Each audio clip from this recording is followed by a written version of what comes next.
할렐루야, 반갑습니다. 3월 5일 화요일 아침 묵상 시간입니다. 오늘도 말씀 가운데 나오신 우리 함께하는 교회 성도 여러분들을 환영하고 축복합니다. 오늘 우리가 함께 보실 말씀은 마가복음 9장 14절부터 29절까지 말씀입니다. 한 절씩 함께 보도록 하겠습니다. 이에 그들이 제자들에게 와서 보니 큰 무리가 그들을 둘러싸고 서기관들이 그들과 더불어 변론하고 있더라. 온 무리가 곧 예수를 보고 매우 놀라며 달려와 문안하거늘 예수께서 물으시되 너희가 무엇을 그들과 변론하느냐. 무리 중에 하나가 대답하되 선생님, 말 못하게 귀신 들린 내 아들을 선생님께 데려왔나이다. 귀신이 어디서든지 그를 잡으면 거꾸러져 거품을 흘리며 이를 갈며 그리고 파리해지는지라. 내가 선생님의 제자들에게 내쫓아 달라 하였으나 그들이 능히 하지 못하더이다. 대답하여 이르시되 믿음이 없는 세대여, 내가 얼마나 너희와 함께 있으며 얼마나 너희에게 참으리요. 그를 내게로 데려오라 하시매 이에 데리고 오니 귀신이 예수를 보고 곧 그 아이로 심히 경련을 일으키게 하는지라. 그가 땅에 엎드려져 구르며 거품을 흘리더라. 예수께서 그 아버지에게 물으시되 언제부터 이렇게 되었느냐 하시니 이르되 어릴 때부터니이다. 귀신이 그를 죽이려고 불과 물에 자주 던졌나이다. 그러나 무엇을 하실 수 있거든 우리를 불쌍히 여기사 도와주옵소서. 예수께서 이르시되 할 수 있거든이 무슨 말이냐. 믿는 자에게는 능히 할지 못할 일이 없느니라 하시니 곧 그 아이의 아버지가 소리를 질러 이르되 내가 믿나이다. 나의 믿음 없는 것을 도와주소서 하더라. 예수께서 무리가 달려와 모이는 것을 보시고 그 더러운 귀신을 꾸짖어 이르시되 말 못하고 못 듣는 귀신아, 내가 내게 명하노니 그 아이에게서 나오고 다시 들어가지 말라 하시매 귀신이 소리 지르며 아이로 심히 경련을 일으키게 하고 나가니 그 아이가 죽은 것 같이 되어 많은 사람이 말하기를 죽었다 하나 예수께서 그 손을 잡아 일으키시니 이에 일어서니라. 집에 들어가시매 제자들이 조용히 묻자오되 우리는 어찌하여 능히 그 귀신을 쫓아내지 못하였나이까. 이르시되 기도 외에 다른 것으로는 이런 종류가 나갈 수 없느니라 하시니라. 아멘. 예수님이 3명의 제자와 산에 올라가 자신의 정체성을 드러내고 계실 때 나머지 제자들은 아래에서 곤욕을 치르고 있었습니다. 예수님으로부터 귀신을 쫓는 권세를 받은 제자들은 어디를 가든 능력을 발휘하며 살았을 것입니다. 예수님과 함께 있을 때뿐만이 아니라 예수님이 보내신 곳에서도 마찬가지였겠죠. 그렇기 때문에 예수님을 찾아온 이 귀신 들린 자를 지금 당장 예수님이 계시지는 않지만 당연히 자신들이 고칠 수 있으리라 확신했을 것입니다. 그러나 결과는 참혹했습니다. 쉽지는 않지만 귀신과 싸우면서 귀신을 쫓아내고 있는 모습이라도 보였다면 모르겠지만 이 말씀을 볼 때는 귀신이 제자들의 말은 하나도 듣지 않는 것처럼 보입니다. 그것도 12명의 제자 중에 9명이라는 많은 숫자가 남아서 1명을 붙들고 있는 형국이었을 테니 그것이 얼마나 더 우스웠을지 상상해 볼 수 있을 것 같습니다. 그런 것을 증명이라도 하듯 저자 마가는 예수님이 산에 내려오셨을 때 온 무리가 제자들을 둘러싸고 있고 제자들과 서기관이 변론을 하고 있었다라고 기록하고 있습니다. 여기서 변론이라는 격식 있는 단어를 사용해서 그럴싸해 보이지만 사실 원문을 통해서 보면 다투었다라는 말이 더 정확합니다.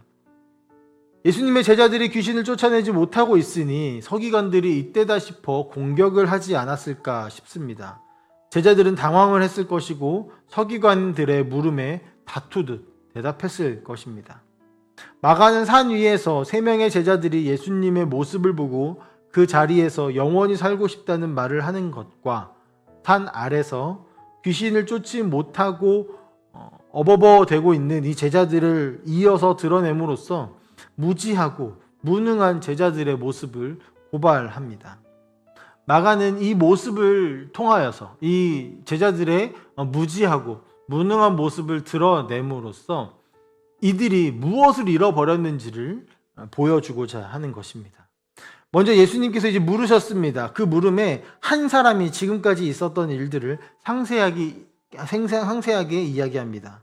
말씀에서 대답하고 있는 사람이 바로 귀신 들린 소년의 아버지라고 이야기가 나오는데요.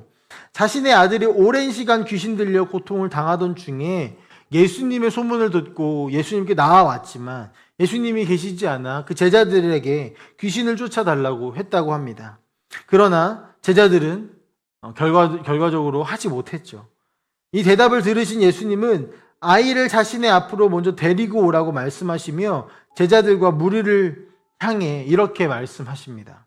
믿음이 없는 세대여, 내가 얼마나 너희와 함께 있으며 얼마나 너희에게 참으리요. 이 말씀은 첫째로 귀신을 쫓을 능력을 받았음에도 행하지 못하는 이 제자들에게 하시는 말씀이고, 또 다음으로는 그곳에 있는 수많은 무리들을 향하여서 하시는 말씀입니다. 제자들의 무능함을 책망하시는 것과 동시에 예수님이 이 땅에서 오래 계시지 않을 것을 드러내시는 것이죠. 실제로 예수님께서는 이 사건에 이어 제자들에게 자신의 죽음과 부활을 다시 한번 말씀하십니다. 예수님은 십자가에서 인류의 죄의 심판을 대신 받으시고 부활하심으로 죄와 사망을 이기실 것입니다. 그리고 곧 하나님 곁으로 돌아가실 것입니다. 그때 우리에게 필요한 것이 무엇일까요? 바로 믿음입니다. 그렇기 때문에 예수님은 산 위에서도 또 산 아래에서도 그들의 믿음 없음을 안타까워 하시는 것입니다. 이제 귀신 들린 소년이 예수님 앞에 섰습니다. 그 속에 있는 귀신은 하나님의 아들이신 예수 그리스도를 알아보고 더 격렬하게 소년을 괴롭힙니다. 예수님은 그 모습을 보시며 아비에게 언제부터 이러했는지를 먼저 물으시는데요. 이 질문을 통해 소년의 아버지는 그간 있었던 자신의 고통을 털어놓게 됩니다. 그의 대답을 통해서도 느껴지듯이 그는 자녀를 보며 수많은 시간들을 고통을 받았고 그의 괴로움과 슬픔이 가득함을 볼 수 있습니다. 아마도 안 해본 일이 없었을 것입니다. 그러나 마지막 희망으로 예수님의 소문을 듣고 예수님께 나아왔고 예수님의 제자들이라면 그 일을 이룰 수 있을 것이라는 희망과 소망을 가지고 왔지만 그조차도 실패한 상태, 완전히 좌절된 상태에서 예수님 앞에 나온 것입니다. 그리고 이제 정말 마지막이라는 마음으로 예수님 앞에 이렇게 대답합니다. 그러나 무엇을 하실 수 있거든 우리를 불쌍히 여기사 도와주옵소서. 무엇을 하실 수 있거든, 이 말에는 뭐든지 좋사온이라는 지푸라기라도 잡는 절박감과 이분은 무엇이라도 할 수 있을 거야 라는 작은 기대감, 그러나 또 혹시 제자들처럼 이분도 고칠 수 없다면 어떡하지? 라는 의심까지 담겨져 있는 다양한 감정이 섞여져 있는 말입니다. 예수님은 그런 마음을 아시고 그 부분을 꼬집으면서 다시 할 수 있거든이 무엇이냐라는 질문을 던지십니다. 이것은 믿음이 없는 세대의 불안한 모습을 질책하시는 것이죠. 그리고 믿는 자에게는 능히 못할 일이 없다라고 선언하시며 그들을 믿음의 자리로 초청하십니다. 문제 해결을 위한 가장 중요한 조건은 바로 믿음입니다. 믿는 자에게는 능치 못할 일이 없음을 예수님은 이 자리에서 다시 한번 확언하십니다. 그 물음에 아이의 아버지는 주저없이 내가 믿나이다 라고 소리를 칩니다. 그런데 그가 무엇을 믿는 것인지 말씀을 통해서 나타나는데요. 이어지는 고백에서 그의 믿음이 이렇게 드러납니다. 24절 전체를 좀 보도록 하겠습니다. 곧 그 아이의 아버지가 소리를 질러 이르되 내가 믿나이다. 나에게 믿음 없는 것을 도와주소서 하더라. 아이의 아버지가 외치는 소리가 매우 뜻밖입니다. 보통은 당신이 고칠 것을 믿습니다 라는 어떤 그런 행위에 대한, 내가 믿는 바에 대한 이야기를 하는 것이 너무나 상식적이고 당연해 보이겠지만 이 사람은 오히려 자신의 믿음이 없음을 도와달라라고 외치고 있다라는 것입니다. 앞서 예수님이 믿음이 없는 세대라고 말씀하시는 것에 대해 내가 그 믿음이 없는 세대에 속한 자입니다 라는 고백을 하는 것이죠. 이 장면이 우리에게 매우 중요합니다. 우리는 믿음 없는 세대에서 믿음의 자리로 나아오는 것이 나는 이제 믿을 거야, 나는 이제 믿을 수 있어, 나는 할 수 있어 라는 어떤 확신과 신념을 통해서 이루어지는 것이 아니기 때문입니다. 오히려 스스로 믿음 없음을 인정하고 믿는 대상, 믿음을 주시는 대상에게 그 도움을 요청해야 하는 것입니다.